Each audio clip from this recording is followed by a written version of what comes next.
Microeconomics has some shortcomings when it comes to explaining how we trade in reality, but that's another story.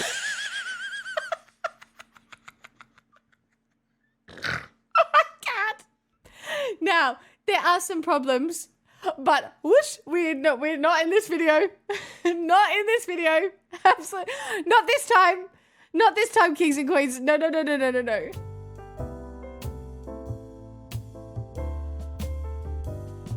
Oh God, the video that you want me to watch is called Capitalism is Good, but it's 16 minutes long. Is the title bait, Anakim? You know what? All right. Look at me. I'm wearing a hat, though. Are we really doing Is Capitalism Good? It's not bait. You know what, chat? Let's try not to live in a bubble. All right. Okay. All right. Okay. I won't live in my little anti-capitalist bubble. Let's see what I think. Wait, how does the hat interact with capitalism? It gives me the confidence to survive it. I don't fucking know. Questionable behavior by you guys. Maybe we should talk about what capitalism and free markets are. Will they kill us or save us? That's what we'll talk about today. Okay. Before we talk about capitalism and markets and stuff, we need to talk about money. I don't mean my money. That's right, chat. We do need to talk about money. I'm sorry.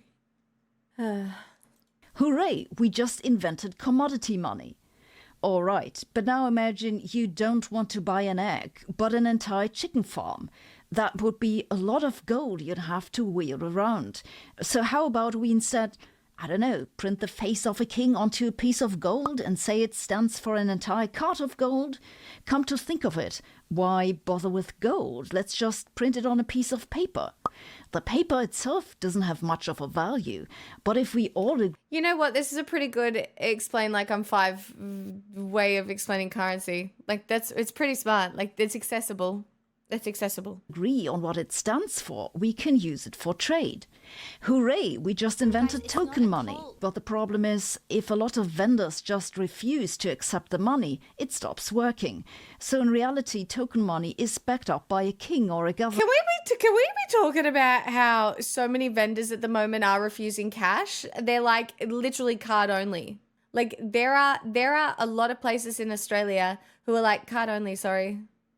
Like, there are people now being like, cash, don't want it, card only. Like, we have hit that point of, like, money handling. Fiat money is fascinating because it's ultimately still based on trust. If all you guys watching this video freak out, exchange your entire US dollars for euro, and tell your friends to do the same, the US dollar would collapse. So don't do it. Several economists have argued that any community of sufficiently intelligent traders will eventually introduce a type of token money because it's the most efficient way to distribute resources. This idea was maybe first clearly formulated by the Scottish economist Adam Smith.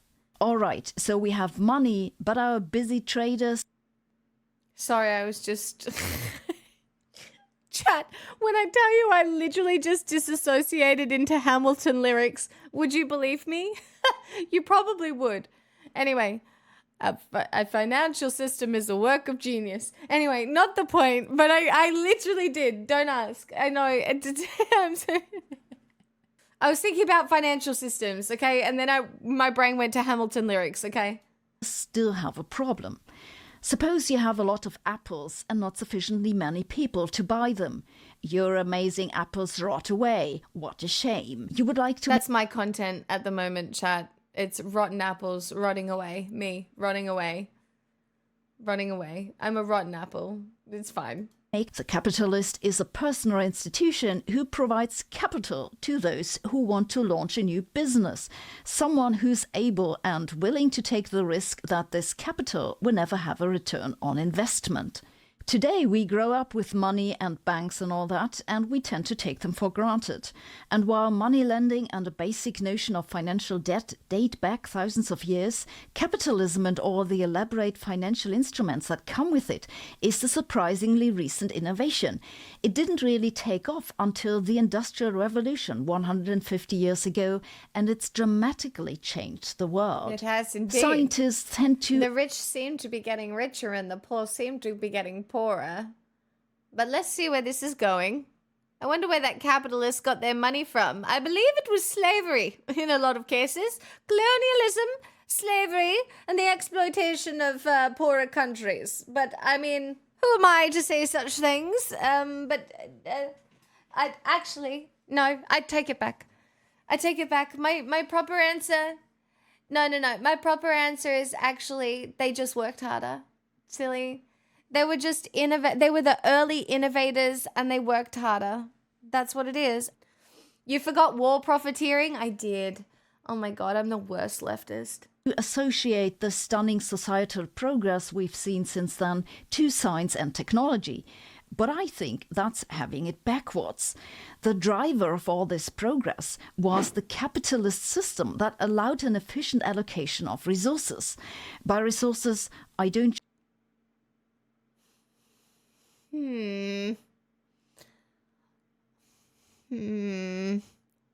Yes, there has been a lot of progress, and while some of the progress along the way has been like really incredible for the human race, a lot of the progress that is happening now is not happening towards further innovation that will make our lives better. It's further innovation towards profit and infinite growth, which doesn't exist. And so, I don't like that take at all. Capitalism is a system that distributes these resources without anyone needing to have an overview, just by interactions between traders. It's pure genius if you think about it. And that's why science took off, not the other way around. I don't agree with that. I don't agree with that. I think that's a very simplified perspective of why capitalism took off. Like, we had the Industrial Revolution and then so many things interacted for the constant innovation that we've been seeing. But one of those things is definitely being able to exploit poorer countries by pure genius towards what end goal? That story about how the Scottish physician Alexander Fleming supposedly accidentally discovered penicillin in 1928 and saved the lives of countless wounded soldiers in World War II. We actually know Claire from Outlander discovered penicillin accidentally because she was a time traveler and knew it existed, so then she was able to go back and create it in the past, and then that's how penicillin came to be. My God, you guys, it's like people don't even follow real history anymore.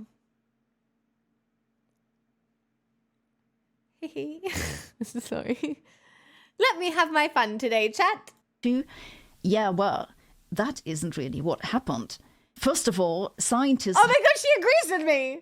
She's about to say it was actually Claire from Outlander.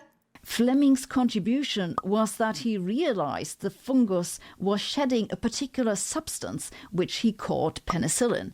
But he pretty much left it at naming the stuff. So what saved all those many lives wasn't just Fleming's observation in a petri dish. The game changer was producing the stuff in large quantities and bringing it where it was needed. Innovation and industrialization ultimately... Yeah, sure, but it's that's more the sharing of information. And like, yes, the resources are required, but it was the ability of information to travel so that like multiple minds could work together to create these things. Do we need to talk about insulin if we're going to use medical examples to talk about how capitalism is like the best for innovation? Do we need to talk about insulin? Because I'm pretty sure I probably don't even have to talk to you about it, right? Like, most people know what capitalism did to insulin, to people with diabetes. Like, think about it. This is a very interesting example to try. Like, I know they're not exactly comparative, and I know the point that she's trying to make, but like, it feels like a very angled argument to suit an agenda here. Capitalism got a pretty bad rep when Marx claimed that it's just about grabbing hold of the means of production and exploiting the working class. Yes, it did. Did that make you grumpy? I'm concerned. Of course, there was an element of truth to his fears, because some things went badly wrong during the Industrial Revolution, but that's another story. Let's just gloss over that. We'll just gloss over the parts that probably make it sound like capitalism might be a little bit iffy. I'm sorry. That's so funny. We'll just gloss over that, okay? Not a big deal, you guys. Not a big deal. All the people that got exploited, all the poor getting poorer, all the rich getting richer, not a big deal. Just whoosh. Just, no. What the fuck? I'm sorry, that's funny. This is funny. This is actually great. For today, we just need to know that capitalism, like fiat money, requires a governing institution. That's because someone must be there to enforce contracts. I'll do it. Honestly, I'm putting my hand up for Queen of the World. That's right. And I think I can do a better job. I'll make sure everything's going smoothly. I'll keep those markets functioning. Delicious. There are many different ways to govern a capitalist system, and they go by different names like welfare capitalism, or laissez-faire capitalism, or state capitalism. Now, one can debate how well the actions of certain governments reflect the interests of their electorate, if they were elected in the first place, but that's another story.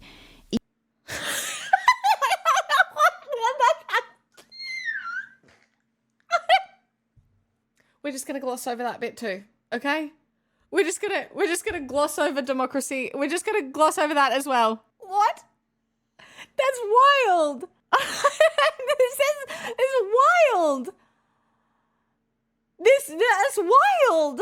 Even so, capitalism has been enormously successful in unlocking societal progress, and the nations who still don't use it, such as North Korea, Cuba, and Laos, are places you don't want to live. Why are those places you don't want to live? Maybe because they are actively... Maybe because the countries at the top of capitalism want to make sure that capitalism just lives on. Can someone check on the healthcare in Cuba, please, if that's the example we used earlier? You know, like how half their population are doctors? It's so bad. It's so bad. It's so shit. What the fuck, man? We've seen that capitalism is a system that combines markets with governing rules to efficiently distribute resources. This distribution of resources works best if everyone can put forward their offers freely and customers can pick what they want. This is known as a free market. Oh, God. I require alcohol and I don't even want to drink. But, oh, here we go. I'm excited. And it optimizes the distribution of resources by competition. Free markets are a beautiful example of decentralized self-organization, an invisible hand, as Adam Smith put it. The invisible hand of the market is literally fucking so many people right now. How can we be like, this system is functioning as intended when like most people can barely afford to keep food on the table during this cost of living crisis, while the rich get richer and are able to buy up more properties that none of us will ever be able to afford? Really? That's functioning as intended? That's good? You don't think like capital has really like consolidated at the top to a point where it's pretty fucked for the vast majority of normal people? Jesus, fuck me. Fuck. Oh my God, fuck. Anyway, here's my invisible hand asking for money. It's invisible. You can't see it. It's my invisible hand. It's the invisible hand of the pixel market. This idea also goes back to Adam Smith, but later blossomed into an entire discipline now known as microeconomics. Microeconomics is all about how agents, That could be people or corporations or institutions, trade, and how that trade distributes resources where they are most needed. To be fair, I don't know. I'm feeling like some of the places where resources are most needed at the moment, they're not getting any fucking resources. But like, I don't know. Apparently, I'm a radical, so I'm fine. This video is definitely not giving. I'm fine. I'm so fine. Thank you so much. I'm fine. This is fine. This is so fine. microeconomics has some shortcomings when it comes to explaining how we trade Does in reality, but that's another story. Oh my God. Now, there are some problems, but whoosh, we're not in this video. Not in this video. Absolutely. Not this time. Not this time, kings and queens. No. What? By and large, microeconomics works fine, and several Nobel Prizes have been awarded for it. Everybody knows when you get a prize. When you get a prize, that means that you win forever. I mean, I love a Nobel Peace Prize as much as the next person, but like they're relevant for the time, right? Free markets only work to everyone's benefit if they're set up properly. Keep in mind that capitalism isn't just a free market. It's a free market plus the governing framework to run it. Free markets do not, for example, work to everyone's favor if some people have insider information, which gives them a trading advantage. Luckily, none of that's happening. Lucky we'd never see that, right? Or lucky, like, some people don't have, like, so much money that everybody else's money is, like, useless to some extent because the disparity in wealth is so wide. Wouldn't that be awful? I'm so glad that doesn't happen. This is why we have laws against that. Free markets also work that are very much working. I'm so glad that the laws against insider trading are working so well, you know? badly if one single company dominates a market sector and can use their power to force customers to stick with them. This is why we have laws against that. Yeah, because I haven't seen a monopoly in a long time. Can't think of a single industry where there might be a little bit of a monopoly or at maximum a duopoly, you know? Can anybody think of any of those? I can't. I certainly don't know any that are related to me or you or the internet or any other thing that I'm thinking of. Yeah, it's not like there's like 6 companies that own every other fucking company in the world. Like, what's a multinational corporation? Is that a made up word? I think is it a made up word? Is it, I swear like I heard it one time, but like I think it's like a made up word, right? And free markets also don't automatically account for externalities, such as environmental pollution. An externality is generally any consequence of trade that doesn't directly affect the trading parties. They can be both good and bad, but it's the bad ones that are the problem. Suppose there's a river going by your house that everyone is free to use. One day a clothing company puts up a factory and dumps their toxic waste into the river. Or the fish die and no one dares swimming in the river anymore. This is clearly not an optimal use of resources, you might say. Why didn't Smith's invisible hand prevent it? The reason market forces didn't prevent it is that the water was free to use. The market didn't know it had any value, so pollution couldn't reduce its value. So nothing can be free. Everything has to have a cost. Really? Surely not. There are several ways to deal with problems like this. One is to just pass laws that forbid certain actions and punish those who disobey. Or you can put a tax on the pollution so that at least the government has money to clear up. That's so good. Yeah, we're doing that now. I hear that the carbon tax is actually working really well. And as intended, and is definitely fixing all of our problems. I'm so glad we're all gonna live on. That's so great. Oh, hooray. Oh my God. Yee.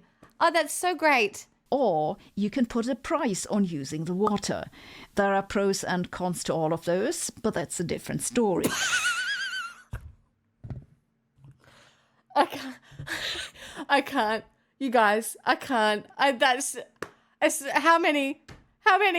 It's like capitalism good. And I'll tell you some of the things that are bad about it, but that's a different story.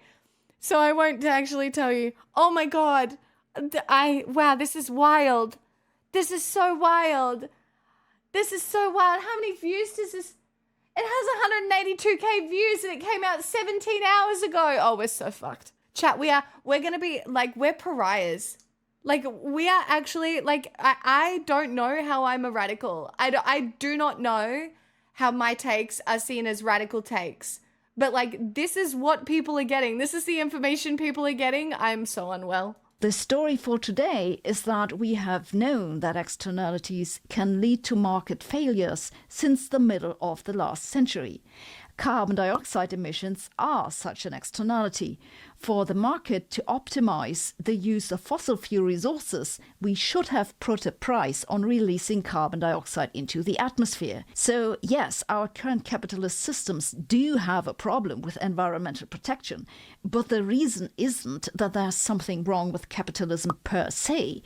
It's that we didn't set it up correctly in the first place. Basically, the origin of the problem is that no one paid attention to economists. And unfortunately, we still don't pay enough attention to economists. The current situation is that companies who voluntarily produce environmentally friendly goods put themselves at a competitive disadvantage because other companies exploit. So we're just going to ignore like the multinational corporations and like the oil like we're just going to ignore the fact that they have so much power now that capitalism cannot function as intended. Like we're ignoring that and just being like government should do better at regulating. This moves the burden onto the consumer. If you want to buy a climate-friendly product today, you face extra costs because fossil fuels are cheap and getting to net zero is not. This makes no economic sense and it'll ultimately not work. It's perfect. We already know we're going to 1.5 degrees. That's why we're all fucking losing it. That's why we're all disassociating. That's why we're all going fucking delulu. That's why these videos are sending us off a fucking cliff. Because we know it's not going to work. We know, we can see what's coming. Young people can see what's coming. And the people who are like running this fucking system are not doing jack shit about it. Oh my God. Like, I'm fine. I'm so fine. I'm not fine. I'm so fine. Products whose production causes damage to the environment, which then requires adaptation and mitigation, should be more expensive, not less expensive. Wait, no. No, actually giving tax cuts to the giant corporations is a good thing because it helps GDP, which is very important because capitalism requires infinite growth to like keep going. And so we have to keep the companies happy because we need them to keep growing. And like they do quarterly stuff. So we need to keep them quarterly stuff going good. And if we don't keep the quarterly stuff going good, then the economy go bad, and GDP go bad. Okay? And then everybody's sad. Sorry, I'm losing it. But like, oh no. This is why economists have argued for decades that we need to put a price on carbon, and it's why several countries have now introduced carbon taxes or use a cap and trade system. To calculate the cost of carbon emissions, one basically needs to evaluate the damage the emissions would cause in the future and then put a price on them.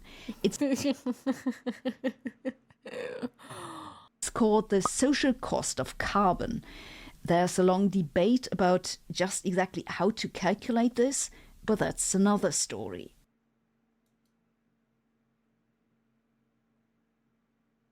I feel bad. I like this lady's physics videos. I actually do. I was not expecting my reaction to be this visceral. Like, maybe I'm stupid. I feel like I'm being gaslit. Like, am I being I feel like I'm stupid. Like, I feel like I'm being gaslit. I don't know. Like, this, At the moment, carbon taxes and trading schemes only apply to about a quarter of all emissions, and the price of carbon is almost certainly Australia doing real well on that map, by the way. Let me just turn the CC off. No carbon price. Well done, Australia. What a sick little country we have over here. In summary, capitalism has been incredibly successful in advancing society. To the extent that it has caused us problems, it's because we haven't properly used it. The solution is not to abandon it, but to make sure it works to our advantage. There's no simple way to do that, and everyone who claims that the solution is to either discard capitalism or blindly trust it didn't understand the problem in the first place. Microeconomics and financial modeling is completely You know what though? I feel like that's just a bit shit to say though, because like there are a lot of anti-capitalists around who they're not just going like, traditional old revolution, chuck the whole thing out, start again. Because the reality is it doesn't look like that. The functionality of it doesn't look like that. But we have to have some big fucking conversations about the wealth divide. We have to have some big fucking conversations about multinational corporations. We have to have some big fucking conversations about the fact that billionaires exist. And it feels a little bit disingenuous to be like, all anti-capitalists and all people who critique capitalism actually just want to throw it out or just want, like, it just feels disingenuous when in reality, all people who critique capitalism are doing, and the flaws in capitalism are doing, are literally telling the other stories that you skipped over. You know, all those problems, but that's another story ones that was skipped over. That's what we're doing. It feels so disingenuous. She's a quantum physicist. Like, I'm dumb. I just do like sociology and shit. I sit here and I know how much I have learned about the way the world functions. And I sit here and I go, I'm probably wrong. And I know it doesn't make her qualified to talk about anything to do with like capitalism. It's so interesting how people can just validate the things that they say through being like, I have a PhD, or like, it's so interesting because like you do have to trust people who are smarter than you. And I have no doubt that this lady is more intelligent than me, but like, I hate it. I really hate disagreeing with intelligent women, but that's fucked. That felt so What do the comments say? Am I drink every time Sabine says, but that's another story. Yeah, that got pinned. I think this is a good comment, actually. One of the biggest problems is that very few people look at these so-called systems and recognize that they are not, in fact, systems, they're tools. The saying is, if all you have is a hammer, then everything looks like a nail. The reality is that capitalism and socialism are simply tools.